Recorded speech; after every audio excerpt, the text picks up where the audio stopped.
Salut, c'est Marco de Top for Phone. On se retrouve aujourd'hui pour la vidéo de test du Lenovo K80M, un mobile que je vous ai présenté il y a ma foi fort longtemps lors de la vidéo de déballage et je suis donc extrêmement en retard.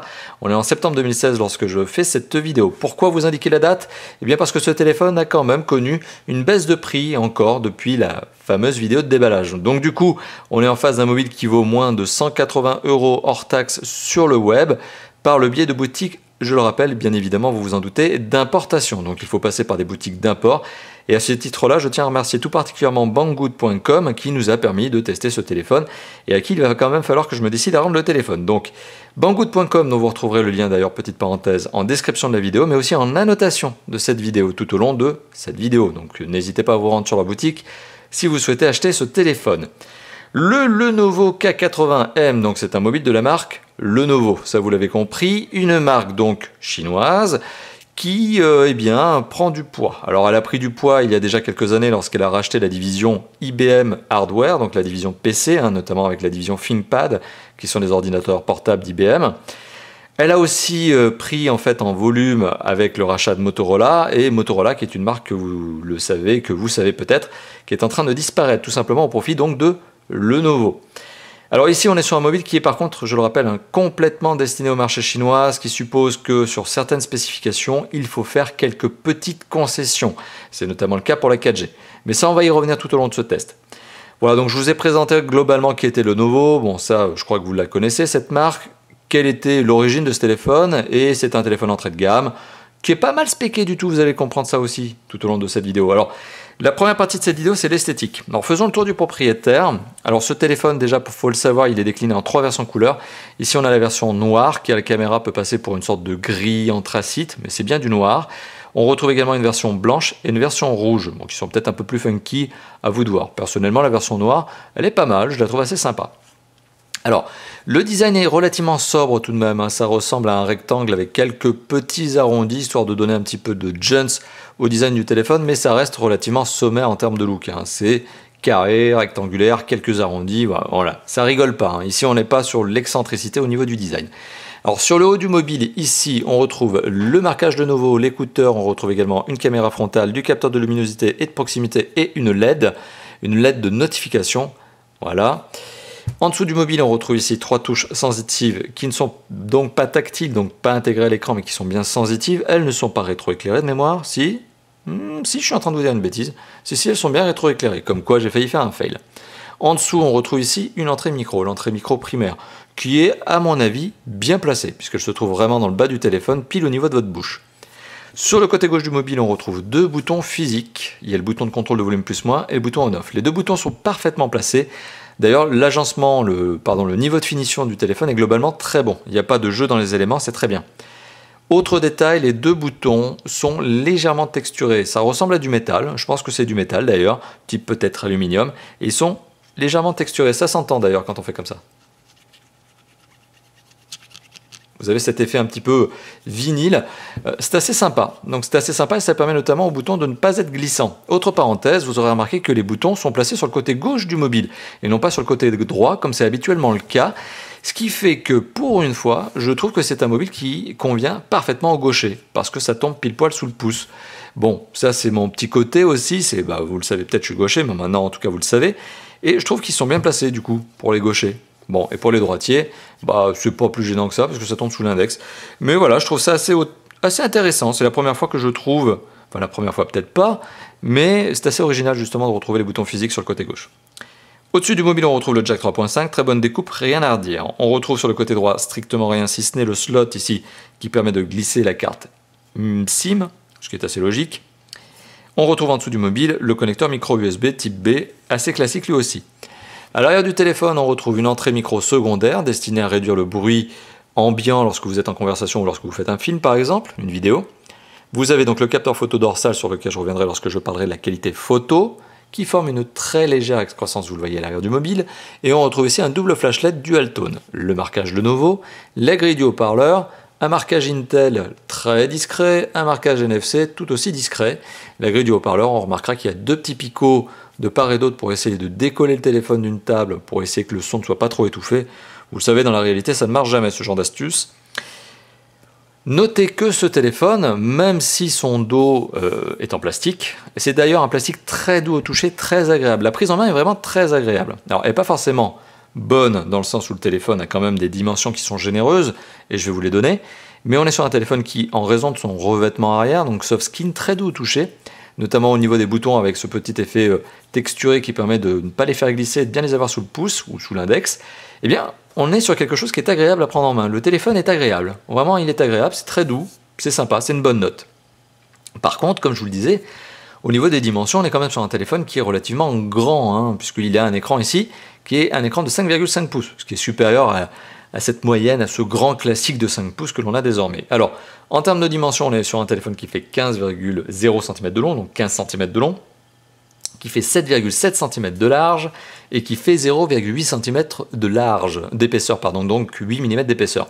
Le tout pour un poids qui reste dans la très bonne norme, 158 grammes, donc rien vraiment de mauvais à dire de ce côté-là, hein. Le poids est tout à fait standard et le téléphone a une bonne, on va dire bonne, satisfaisante résistance à la rigidité. Bon, sans plus, mais on peut espérer voir ce téléphone résister, notamment lorsque vous l'avez dans la poche d'un jean et que vous vous asseyez. Enfin, en tout cas, j'espère. Alors, au niveau de l'image, justement, je vous ai parlé de son écran. Un écran de 5,5 pouces, c'est bien le cas. C'est un écran de 5,5 pouces technologie IPS. Donc, on est sur des lumières qui sont pas trop mal rendues, un contraste et des couleurs qui sont plutôt bonnes. D'ailleurs, les couleurs sont même plutôt vides, mais je pense que c'est lié à un paramètre logiciel d'un téléphone qui a tendance à les saturer un petit peu. Et on est sur une résolution, une définition Full HD, donc on est sur 1920 pixels par 1080 pixels, ce qui nous donne donc une résolution 1080p, ça vous l'avez compris, et donc une densité de 401 pixels par pouce, donc au-dessus, largement au-dessus des 300 pixels par pouce. Donc conclusion, en termes d'image, on est plutôt bien loti, on a plaisir, on a vraiment plaisir à regarder des vidéos sur ce téléphone. Il y a un effet cinéma qui est indéniable. Donc petite vidéo pour vous montrer un peu la qualité de la vidéo justement sur cet écran. Alors désolé pour les reflets, hein, c'est pas si facile que ça. Donc on va essayer même de pousser un petit peu le vis. Il y a beaucoup de reflets quand même, hein. On essaie de pousser un peu le vis en essayant d'aller vraiment en mode macro sur l'écran pour voir les pixels. Pour vraiment aller très très loin pour les voir à l'œil nu, hein. Donc qualité d'image tout à fait satisfaisante. Au niveau du son, alors le son est pas mauvais. Il n'est pas hyper puissant, voilà, c'est ça le truc, hein. Il n'est pas mauvais parce qu'il reste clair, même en le boostant à fond. Là on est à fond, hein. Et on est à fond et vous m'entendez au-dessus du haut-parleur. Donc ce qui veut dire que le haut-parleur est plutôt d'une puissance faible, on va dire, enfin modérée. Après la qualité du son reste tout à fait convenable. Au niveau du haut-parleur bien sûr, mais aussi au niveau de l'écouteur et du jack 3.5 sur lesquels il n'y a strictement rien à redire. Voilà, donc l'écouteur et le jack 3.5 rien à dire dessus, le haut-parleur est en position dorsale, et quand vous posez le téléphone sur une table, malgré les deux picots que je vous ai montrés tout à l'heure, qui sont situés de part et d'autre de ce haut-parleur, bon, il n'y a pas de mystère, le son reste étouffé. Alors au niveau des performances de ce téléphone, alors on est sur un téléphone qui est original. Alors il a des bonnes performances, bon, qui ne sont pas bluffantes en 2016, parce qu'en 2016 on arrive à avoir des téléphones qui ont des scores de ouf sur AnTuTu, et on va les détailler. Mais on est sur un téléphone qui est intéressant, qui a des bonnes specs et qui en plus est intéressant et original parce qu'il a des composants qui ne sont pas ceux de tous les smartphones. Alors je vais m'expliquer, le processeur qui est dans ce téléphone est un processeur qui est un processeur Intel, vous avez vu le logo tout à l'heure. Alors c'est un 4 cœurs, 1,83 GHz, juste comme ça, 64 bits, donc 1,8 GHz, on va arrondir, et c'est un Intel Atom précisément Z3560. Bon. Comme ça ne veut pas dire grand chose, ça parlera probablement aux connaisseurs. Bon, on le voit ici, donc c'est bien un Intel Atom Z300, 300 rien du tout, 3560. Alors ce processeur de calcul, ce CPU, il est accompagné d'un processeur graphique qui est un PowerVR G6430, là aussi ça parlera aux connaisseurs, hein. Et on est aussi sur de la mémoire vive, bien sûr, à hauteur de 4 Go. 4 Go de mémoire vive, alors ça c'est colossal. On est sur un téléphone qui a beau être un entrée de gamme, soit 4 Go de mémoire vive, et ben c'est quand même pas mal, c'est pas mal du tout. Donc le multitâche, aucun souci pour ce téléphone. Le score AnTuTu, vous l'avez vu, il n'est pas bluffant en soi, puisque en 2016 on a des téléphones qui dépassent allègrement les 120 000 points, bon ce sont des ultra haut de gamme quand même. Mais on a des téléphones qui en 2016 arrivent allègrement à dépasser les 120 000 points. Sur AnTuTu V6, ici on est à 44 769 points, donc on va arrondir à 44 800 points. Bah, c'est pas mal malgré tout parce que ça permet à ce téléphone d'être une bonne assurance pour les jeux et les applications. Alors espérons que là je puisse lancer Asphalt 8 sans encombre.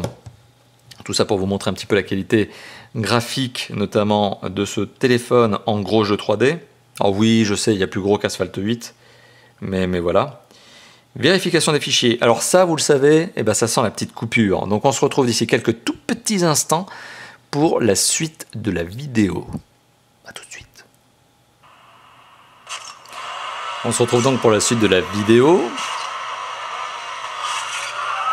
Bon voilà, vous l'aurez remarqué, je fais une petite coupure quand même. Et alors, le démarrage n'est pas terrible, hein, j'ai pas été très bon là-dessus. Enfin bon, le but c'est de vous montrer que ce téléphone arrive parfaitement. Ah si, finalement je suis pas mal. Ah ouais quand même. C'est pour vous montrer que ce téléphone est tout à fait fluide en jeu. Hein, vous voyez, on est sur un jeu 3D, mode qualité graphique élevé, bien sûr comme d'habitude. Hein. Et on voit, c'est fluide, ça ne galère pas. Ouais, enfin c'est moi qui galère, mais pas le téléphone en tout cas. Voilà, donc c'est fluide, absolument aucun ralentissement. Et voilà. Ouais, donc bon, finalement j'étais pas si bon que ça. Ok, donc on est sur une séquence de jeu qui valide en fait cet aspect, on va dire, de performance. Donc si on doit parler justement des performances, je vous ai donné le score en tout. Maintenant on va tout simplement parler aussi du score en nombre d'images par seconde qui est fourni par Epic Citadel. Epic Citadel que l'on retrouve ici. Alors Epic Citadel qui est en mode qualité graphique, donc ultra haute qualité, hein, c'est-à-dire le mode le plus gourmand, le plus exigeant pour le téléphone. Et bien en mode ultra haute qualité graphique, ce téléphone affiche 47,9 images par seconde. Donc on est effectivement sur un téléphone qui a une très bonne fluidité d'image, bonne qualité d'image, ça vous l'avez compris, mais aussi une belle fluidité d'image. Voilà. Donc c'est très beau, d'autant qu'en plus c'est en 1080, donc c'est très classe. Bon, c'est vraiment, voilà, c'est vraiment un téléphone sur lequel on a plaisir non seulement à regarder des vidéos, certes, mais aussi à jouer. Voilà, donc bon, on va pas s'attarder dessus. J'aurais bien voulu vous montrer un petit benchmark. Bon, allez, vous voyez donc le score au démarrage oscille entre 30 et 40, mais après ça va très rapidement passer entre 40 et 50. Ce qui est assez classique sur Epic Citadel. C'est-à-dire que les 5 premières secondes de la démo sont extrêmement gourmandes pour le téléphone. Quel que soit le téléphone. Voilà, donc vous voyez là on est entre les 50-60, on voit même des battements à plus de 50-60, on voit des battements à 70 et plus. L'image est fluide, rien à redire. Donc c'est un téléphone qui est performant, suffisamment performant. Par contre, vous l'avez vu au niveau de la ROM, là, il y a un petit temps de refresh au niveau du fond. Hein. Bon, ça c'est assez particulier, mais j'en reparlerai lorsque l'on parlera de la ROM justement. Alors, autre bon point de ce téléphone, c'est la mémoire de stockage interne. Alors, il faut savoir que ce téléphone, si mes souvenirs sont bons, existe en deux versions. Il y a la version 2 Go de RAM et 32 Go de ROM. Et ici, on est sur la version 4 Go de RAM et 64 Go de ROM. Enfin bon, ROM, en fait, c'est la mémoire de stockage interne. Et cette mémoire de stockage interne donc, se transforme en 53 Go lors du premier démarrage. Bon, ça veut dire qu'entre 64 et 53, il y en a 11 qui disparaissent. C'est normal, encore une fois de plus, c'est les règles de conversion. C'est aussi le système d'exploitation qui prend, voilà, et qui est gourmand avec sa surcouche et ses quelques applications supplémentaires. Donc tout ça pour dire qu'au final, on est avec 53 Go de mémoire disponible, ce qui est, à mon avis, très suffisant, très satisfaisant. Pas d'emplacement micro SD sur ce téléphone, donc ne cherchez pas, il n'y a qu'un port pour carte SIM sur le côté, pas d'emplacement pour micro SD. Et d'ailleurs, je vais en parler justement de la connectivité, donc on va parler de la carte SIM. Alors au niveau du téléphone, au niveau de la connectivité justement, alors on est sur un téléphone qui est bien 2G, on est sur un téléphone qui est bien 3G avec les deux fréquences nécessaires pour la France qui sont la 900 et la 2100 MHz, et on est sur un téléphone qui est 4G mais qui malheureusement n'est que 4G avec deux fréquences sur 3 pour la France, donc c'est-à-dire la B3 et la B7, et comme toujours sur les téléphones chinois qui ne sont pas destinés à autre chose que le marché chinois, eh bien on est bien sur une B20, une fréquence B20 manquante, voilà, donc pas de fréquence B20 4G manquante, forcément vous l'avez compris. On est quand même sur un téléphone GSM donc qui est à quadribande. Aujourd'hui, en 2016, même depuis 2015, on ne trouve pas de téléphone qui ne soit pas GSM quadribande. Donc conclusion, vous pouvez l'amener avec vous tout autour du monde pour émettre et recevoir vos appels et vos SMS. Et à côté de ça, eh bien, on a du Wi-Fi, BGN, du Bluetooth 4.0, du AGPS, du NFC. Ça, vous l'avez vu, d'ailleurs, il y a le logo collé au dos de ce téléphone. On est sur du micro USB classique, type B. Je crois de mémoire, c'est comme ça que ça s'appelle. Enfin bon, micro USB. On a un port pour carte SIM, donc un seul, hein, il n'est pas double SIM ce téléphone, ce qui est assez étonnant pour un téléphone chinois, qui est au format micro, c'est une micro SIM. On a un jack 3.5 et on a même une radio FM, d'ailleurs que je pourrais peut-être vous remontrer. Tout ça me permettra de faire une transition, notamment avec l'aspect de la ROM, donc du système d'exploitation et de sa surcouche. Voilà donc une application qui s'appelle Limon FM, qui est l'application radio faite par Lenovo et qui nécessite qu'on branche un kit piéton en guise d'antenne, justement en jack 3.5. Voilà, tout simplement. Alors, autre parenthèse, quand on parle de connectivité, vous le savez, je m'attarde énormément sur ce qu'est le DAS, le débit d'absorption spécifique. Alors, il est inconnu ici. Le DAS, c'est ce qui permet de valoriser le niveau d'onde, d'émission d'onde lors de l'utilisation du téléphone. Ici, on ne connaît pas le DAS, puisque ce téléphone n'est pas certifié pour le DAS, n'est pas certifié pour l'Europe. Donc voilà, c'est pas un téléphone certifié Europe. Bon, pas de DAS. Au niveau du système d'exploitation, alors, les amateurs avisés ont reconnu bien sûr un Android. Bon, rarement aujourd'hui on se trompe là-dessus, puisque de toute façon il y a quoi? Il y a iOS sur Apple, il y a Windows Phone qui devient de plus en plus rare, et on a Android. Après bon, on a du Ubuntu et compagnie, mais qui est encore plus rare. Donc on est bien sur un Android. Un Android qui a été surcouché par Lenovo. Alors parenthèse, on est sur un Android forcément. Alors c'est pas une parenthèse, parce que c'est quelque chose d'intéressant, donc c'est un détail, mais un détail qui vaut qu'on s'y attarde. Le téléphone, alors pour peu que j'arrive à retrouver la version du système d'exploitation, ça doit être là, pas du tout en plus, je vais n'importe où, ça doit être information légale, pas plus, information sur l'appareil, ouais non, c'est là, ça sent bien la bonne adresse, ouais. Donc on est sur un système d'exploitation qui est Android 4.4.4, c'est la dernière version à date, ce téléphone n'a jamais été mis à jour en 5.0 et encore moins en 6.0, et n'espérez pas justement que le constructeur le fasse de son propre vouloir, de sa propre bonne volonté. Donc du coup, conclusion, on est sur un téléphone qui est doté de KitKat, 4.4, qui ne sera jamais mis à jour officiellement, vous n'espérez pas ça. Vous pouvez éventuellement trouver sur le web quelques ROM alternatives, et auquel cas il va falloir les installer, ce qui n'est pas à la portée du premier venu. Même moi d'ailleurs, je dois avouer que l'installation de ROM c'était relativement hasardeux pour moi encore, et je ne suis pas très friand de la chose, mais bon, même si ça m'arrive d'en faire tout de même. Donc pour le coup, on est sur un Android 4.4.4 KitKat, qui est surcouché avec une surcouche qui s'appelle Lenovo Vibe UI, User Interface, très bon accent. Donc Lenovo Vibe UI, c'est le nom de la surcouche. Qu'est-ce qu'elle fait en fait finalement cette surcouche? Eh bien, un peu comme toutes les surcouches chinoises, premièrement, elle travaille sur l'ergonomie. Alors en travaillant sur l'ergonomie, qu'est-ce qui se passe? C'est que la première chose qui se passe, c'est que les surcouches chinoises, elles ont pour habitude de flinguer le premier niveau de navigation. C'est-à-dire que vous n'avez pas ici de profondeur de menu, tout est à plat sur des panneaux d'accueil qui se suivent les uns les autres. Alors heureusement, vous pouvez faire des dossiers, comme d'habitude, mais voilà, on perd cette profondeur de navigation. Du coup, si vous voulez aller dans les paramètres, vous avez le raccourci qui est directement sur la page d'accueil. Voilà, donc ça c'est une parenthèse qui vaut quand même qu'on la fasse et qu'on souligne, comme d'habitude, sur les surcouches chinoises, pas de profondeur de navigation. À côté de ça, qu'est-ce qu'on a? Eh bien, on a un peu de design, notamment avec cette possibilité de changer les thèmes. Il est possible d'installer des thèmes sur ce téléphone et de changer le look même du téléphone. Alors, pour peu que j'essaie de retrouver un petit peu l'application de thème, où est-ce qu'elle se cache? Elle se cache où? Je suis en train sûrement de passer à côté, je suis sûr qu'elle est devant mes yeux, mais je la vois pas. Ou alors il faut aller dans paramètres et trouver thème. Enfin bon, voilà, thème. Voilà, c'est ça, il fallait aller dans les paramètres, chercher thème. Bon, on peut changer donc le look. Qu'est-ce que c'est? Qu'est-ce que ça change? Ça change le fond d'écran, ça change aussi les icônes. Voilà, vous pouvez en télécharger en ligne. Il y en a certains, bon nombre, qui sont gratuits. Voilà, donc on peut changer le look, en plus de ce qui a été fait au niveau de l'ergonomie. Et à côté de ça, on a bien sûr des applications qui ont été soit customisées, modifiées, redesignées la plupart du temps, soit ajoutées. Alors, en termes de redesign, customisation, alors je vais passer très rapidement sur tout ce qui est calendrier, Apple et autres, puisque oui, elles ont été redesignées, mais elles ne changent pas grand-chose. Même musique qui a été redesignée ne change pas grand-chose. Pour le coup, ça s'appelle Lenovo My Music, et bon, c'est un lecteur MP3 qui marche bien, quoi. Voilà. Bon. Alors comme je vous l'ai fait comprendre tout à l'heure, le son du haut-parleur n'est pas hyper puissant, mais au moins il est clair. Voilà. Et donc ça, c'est My Music, qui est l'application musicale. Il y a aussi vidéo, c'est exactement la même chose pour lire les vidéos. Même chose, il faut que je la retrouve, voilà, vidéo, qui est ici. Alors pour le coup, vous le savez, les applications de base, on va dire des constructeurs ou même d'Android pour lire les vidéos, je ne suis pas très fan en général, je préfère un bon VLC qui marche bien. Vous voyez là, pour le coup, on sent que le lecteur vidéo, il lit pas tous les formats, alors que VLC, lui, est vachement plus souple. VLC est moins beau, mais ça marche mieux. Alors qu'est-ce que l'on a d'autre? On a, finalement, on n'a pas une overdose, hein. On n'a pas overdose d'applications puisqu'on a aussi une application qui s'appelle, hop, je vais revenir en arrière.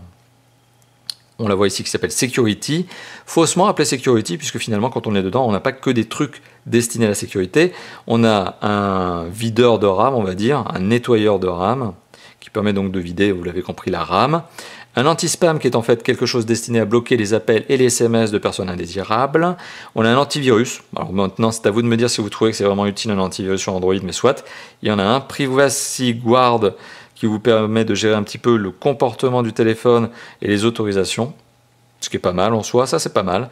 Data Monitor qui permet de scanner l'utilisation de data de votre téléphone, ça aussi c'est pas mal. Et Antifif, qui est une sorte de paramètre anti-voleur, mais qui ne sert strictement à rien. Je vous rassure, quand on vous vole votre téléphone, c'est pas avec ce genre de choses qu'on arrive à se protéger. Donc sur Security, il y a du bon et du un peu moins utile. Mais voilà, donc globalement, vous l'avez vu, la surcouche, on a fait le tour. Les paramètres ont été modifiés. Il y a des petites choses en plus, genre par exemple le cloud. On a un cloud de Lenovo. On a des gestes supplémentaires qui ont été ajoutés dans ce téléphone. Voilà, mais globalement, au niveau des paramètres, au niveau de l'usage fonctionnel même du téléphone, ça ne change pas grand-chose. Alors, qu'est-ce que je peux vous dire au final de cette surcouche et de la ROM qui est installée? Alors, c'est Android 4.4, donc il y a beaucoup de personnes qui vont se dire zut, c'est pas du 5.0, c'est pas du 6.0, c'est ni du Lollipop, ni du Marshmallow, c'est encore moins du Nougat, c'est dommage. Bon, oui, c'est vrai, certainement, c'est vrai, c'est bon, c'est un peu dommage que Lenovo ne fasse pas le nécessaire pour avoir une version à date du système d'exploitation, au moins la 5.0, quoi, ça aurait été quand même pas mal. Bon, est-ce que c'est grave dans l'usage? Absolument pas. En fait, avec la surcouche qui rajoute une telle couche de peinture, on ne se rend pas vraiment compte qu'on est sur un Android old school. Et au final, Android ici, que ce soit en 4.4 ou 5.0 ou 6.0, il marcherait de la même manière. Donc au final, on ne s'en rend pas vraiment compte. Donc oui, c'est dommage, parce que certains vont sentir un petit manque à ce niveau-là.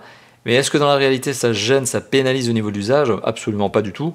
On ne s'en rend pas compte, au final, au niveau de l'usage quotidien. Vraiment, à moins d'être un gros accro des dernières versions d'Android, et par exemple d'être un développeur sur smartphone, bon, au final, je ne pense pas que ça manque vraiment d'avoir la dernière version à jour sur ce mobile, en raison de la surcouche. Alors, petite parenthèse par contre, au niveau de la surcouche, on voit que ce téléphone n'est pas destiné au marché européen et encore moins au marché français. Parce que, certes, Android, normalement, est prévu pour être traduit, et c'est déjà le cas. Donc, Android de base est un système d'exploitation qui est traduit, qui est multilingue, qui est complètement international, sur lequel Lenovo a appliqué une surcouche qui a essayé d'être internationale, y compris française, mais pour lequel les traductions, des fois, soit elles sont hasardeuses, soit deux, elles sont même pas faites. Donc ce qui fait qu'au pire du pire, vous avez encore du chinois dans certaines applications et certaines fonctionnalités. Donc là, malheureusement, moi je lis pas le chinois et c'est vrai que ça commence à être difficile. Bon, ça reste rare. Soit, et c'est généralement le cas, elles sont en anglais. Donc bon, là à la rigueur, ça se comprend encore, en tout cas pour moi, hein. Et bon, après, le reste du temps, donc 80% du temps, ça reste en français. 80-90% du temps, c'est en français, ça reste traduit. Mais il y a quand même ce 10% là de manque de traduction qui sont généralement en anglais, heureusement, ouf, mais qui parfois sont carrément en chinois. Alors là, c'est obscur. Des fois, il y a des applications qui vous demandent d'être mises à jour, qui vous demandent de cocher des cases, et vous ne savez pas ce que vous êtes en train de cocher. Et ça, c'est du chinois. Donc c'est dommage. Bon, c'est dommage, mais c'est pas catastrophique. Encore une fois de plus, on peut être tolérant à ce niveau-là. Même si je sais que certains qui sont en train de regarder cette vidéo, et bien même si certains d'entre vous êtes déjà en train de penser à changer la ROM, ça je le sais. Et d'ailleurs mettez-le dans le commentaire si c'est le cas, dites dans les commentaires quelle ROM vous espérez, vous pensez, vous voudriez mettre sur ce téléphone. Alors on a parlé du système d'exploitation, maintenant on va parler de l'usage. Alors on va pas parler des jeux vidéo, on en a déjà parlé, lecteur MP3, vidéo, photo, enfin le grand classique des smartphones, on va pas en parler. On va parler de deux choses. Première chose, c'est les capteurs photo. Deuxième chose, c'est l'autonomie avec la batterie. Alors, au niveau du capteur dorsal, on est sur un 13 mégapixels avec une ouverture de 2.2, donc une focale de 2.2. C'est pas trop mal. Il faut savoir qu'il est rapide. Il est rapide. Il est rapide parce que l'autofocus est vraiment efficace. Bon, vous pouvez déployer l'autofocus, ça c'est pas le problème. Bon, après, toutes les fonctionnalités sont vraiment des fonctionnalités Android de base. Si vous connaissez l'application Android Photo, enfin l'application photo d'Android, vous n'êtes pas perdu. C'est du Android de base. Donc, concrètement, au niveau de la qualité photo, on est sur quelque chose qui n'est pas mauvais. Le capteur dorsal s'en sort très très bien, très honorablement. La qualité photo avec le capteur dorsal est tout à fait correcte. D'ailleurs, rappel, vous le savez, c'est toujours comme ça chez Top 4 Phone. Sur l'article de test qui est publié donc sur le site de Top 4 Phone, vous avez des échantillons photos un pris avec l'arrière, le capteur dorsal, et un pris avec le capteur photo frontal. Alors le photo frontal, qu'est-ce que c'est? C'est un 5 mégapixels. 5 mégapixels, pas d'autofocus, pas de flash LED. Donc c'est du 5 mégapixels de base, mais qui fait bien son travail. Voilà, et c'est du 5 mégapixels qui est sympa pour les selfies, de quoi faire rigoler vos copains et vos copines en mettant une photo sur Facebook, etc. Ok, c'est cool. Bon, c'est du selfie phone léger. Voilà, donc c'est un petit capteur 5 mégapixels, mais qui fait bien son travail. On ne peut pas trop critiquer en soi, parce que c'est un capteur photo frontal, et on sait que sur les capteurs photo frontaux, eh bien, en général, les constructeurs, eh bien, ils ne mettent pas le paquet, à de rares exceptions, qui sont, ce que j'ai dit il y a quelques instants, des selfie phones, ce qui n'est pas vraiment le cas de ce téléphone, mais qui sont des selfie phones. Voilà, donc on a fait le tour de la notion d'appareil photo, on va passer à la batterie. Alors, la batterie 4000 mAh, ce qui est très bien pour un téléphone comme ça, donc c'est quand même mieux que ce que j'espérais. Personnellement, quand je reçois un téléphone comme ça, en général, je sais qu'on va tourner dans les 3000 mAh et encore. Là, on en a 4000, ce qui veut dire que Lenovo a fait l'effort de mettre une belle grosse batterie à l'intérieur. Contrepartie, on ne peut pas l'enlever, parce que le téléphone est unibody, donc même si le dos donne l'impression de pouvoir être retiré, non, c'est une batterie, la batterie est figée, c'est un téléphone unibody. Ce qui est un peu dommage, donc c'est-à-dire que quand la batterie va se fatiguer, ben malheureusement, il va falloir démonter le téléphone. Alors soit vous êtes très doué, vous trouvez des tutos, vous trouvez la batterie en accessoire et vous vous débrouillez, vous y arrivez. Soit un peu plus comme moi, en général pour le bricolage, c'est assez hasardeux aussi. Donc, bon, faut le savoir, pas de batterie extractible, ça peut en embêter plus d'un. Par contre, ce qui est bien, c'est que la batterie de 4000 mAh conjuguée à ce téléphone, eh bien, ça donne une bonne autonomie. Donc, 1 heure de vidéo avec ce téléphone, c'est environ 18% de batterie consommée. Alors certains me diront oui, c'est pas suffisamment fiable comme test, tu devrais aller plus loin, tu devrais détailler encore plus et mettre des jolis graphiques. Oui, je pourrais mettre des jolis graphiques, mais tout ça est une tendance qui me permet de vous dire que oui, ce téléphone est capable d'atteindre une journée à l'aise avant d'être chargé. Voilà, donc je pense qu'en tant que tel, cet élément est suffisamment clair pour vous faire comprendre que oui, un téléphone de cette catégorie-là, avec cette batterie-là, c'est une journée et plus. Bon, après, c'est pas 2 jours, hein, c'est sûr que non. Alors là, vous n'arriverez certainement pas à atteindre 2 jours d'autonomie. Voilà, donc on a fait le tour du propriétaire, on a fait le tour du téléphone. Il est temps d'arriver à la conclusion et de vous dire finalement ce que je pense de ce mobile. Est-ce que c'est un bon mobile ou pas? Est-ce que c'est un mobile que je recommande à l'achat ou pas? En gros, comme d'habitude, dans Top 4 Phone, chez Top 4 Phone, on fait cette fameuse conclusion qui est un petit peu le récap de la vidéo. Alors, est-ce que c'est un bon mobile? Globalement, oui, clairement. Clairement, c'est un bon mobile. On va pas se cacher les choses. Le téléphone marche bien. On va pas se mentir. Donc, c'est un bon mobile. C'est pas parce qu'il est chinois qu'il s'en sort pas bien. Je sais qu'il y en a certains qui ont une petite dent contre les téléphones chinois, mais là on est sur du Lenovo, ça marche très bien. Donc c'est un bon mobile, vendu à un prix qui me semble relativement raisonnable, 180 €, qui nécessite qui nécessite malgré tout, malheureusement j'allais dire, que l'on fasse de l'import, quoi. On passe par l'import. Et donc à ce titre, je vous le rappelle, il y a Banggood. Donc, on est sur un téléphone qui est plutôt homogène, bien pensé, bien construit, bon niveau de finition, enfin voilà, il a plein de bons points. Il y a juste 2 concessions à faire qui sont d'une part la fréquence B20 en 4G qui est manquante et la ROM avec des traductions parfois hasardeuses et qui aurait mérité quand même d'être autre chose que la 4.4. Après, comme je l'ai dit tout à l'heure, c'est pas très grave en soi. Donc vous voyez des concessions qui sont à faire sur ce téléphone, mis à part la B20 qui là, ça c'est la concession qui m'agace un peu. Hein. À titre d'utilisateur, j'ai horreur de ne pas avoir toutes les fréquences pour la France. Moi, ça m'agace. Bon, ben, à bout, vous, maintenant, c'est à vous de me mettre dans les commentaires, mais vous êtes peut-être plus souple que moi. Mais c'est vrai que je suis très tatillon sur les fréquences. Donc déjà, moi, ça m'agace. Mais après, la ROM, bouf, c'est pas très grave. Hein. Voilà, donc globalement, comme je vous l'ai dit, c'est un téléphone homogène, c'est un téléphone qui est bien pensé, c'est un bon téléphone qui vaut 180 € hors taxe. Donc avec la TVA, méfiez-vous, hein, vous rajoutez 20%, ça peut vous faire des sacrées blagues. Voilà, donc c'est quelque chose qui peut être assez surprenant. Hein. Ça fait dans les 36 € à peu près. Donc globalement, oui, c'est un téléphone que je recommande et que vous pouvez acheter chez banggood.com, hein, comme je vous l'ai indiqué. Et voilà, bah maintenant, charge à vous de commenter dans cette vidéo et de me dire ce que vous en pensez. Qu'est-ce que vous pensez justement de ce téléphone? Je vous ai donné pas mal de points, pas mal de détails, pas mal de specs. Voilà, je vous ai donné mon avis. Maintenant, charge à vous justement de lâcher votre propre avis en commentaire dans cette vidéo, sur cette vidéo.